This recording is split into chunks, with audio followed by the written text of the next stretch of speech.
بسم اللہ الرحمن الرحیم۔ السلام علیکم۔ حقیقی دوست کون ہوتا ہے؟ ایک سبق آموز کہانی۔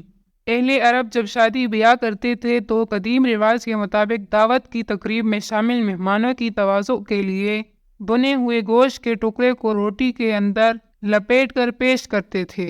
اگر کسی تقریب میں گھر کے سربراہ کو پتہ چلتا کہ اس شادی میں شریک افراد کی تعداد دعوت میں تیار کیے گوشت کے ٹکڑوں کی تعداد سے زیادہ ہے یا زیادہ ہو سکتی ہے، تو وہ کھانے کے وقت 2 روٹیاں گوشت کے بغیر ایک دوسرے کے ساتھ لپیٹ کر اپنے اہل خانہ، رشتہ داروں اور انتہائی قریبی دوستوں میں تقسیم کرتے، جبکہ گوشت روٹی کے اندر لپیٹ کر صرف باہر سے آئے ہوئے اجنبیوں کو پیش کیا جاتا تھا۔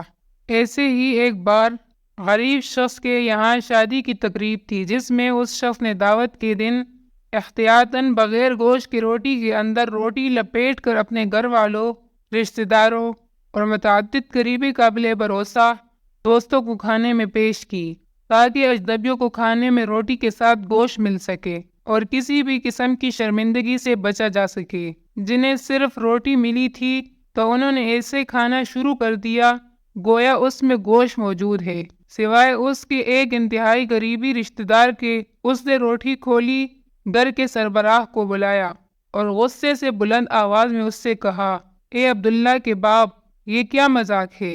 یہ تو روٹی گوشت کے بغیر ہے، میں تو آج کے دن ہرگز یہ نہیں کھاؤں گا۔ غریب شخص نے تحمل سے سنا اور مسکرا کر جواب دیا، اجنبیوں کا مجھ پر حق ہے کہ میرے دسترخوان پر انہیں ہر حال میں گوشت پیش کیا جائے۔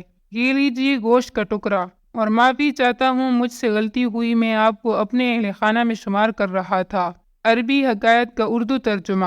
ہمارے موجودہ دور میں ہم بہت سارے لوگوں پر بھروسہ کرتے ہیں، ان کو گھر کے فرد جیسا سمجھتے ہوئے یہ یقین رکھتے ہیں کہ یہ مشکل وقت میں ہمارے شانے بشانہ کھڑے ہوں گے، ہماری پیٹھ پیچھے ہماری عزت کی حفاظت کرتے ہوئے ہر حال میں وفاداری نبھائیں گے، لیکن عین ضرورت کے وقت ہمارے اندازے غلط ثابت ہو جاتے ہیں۔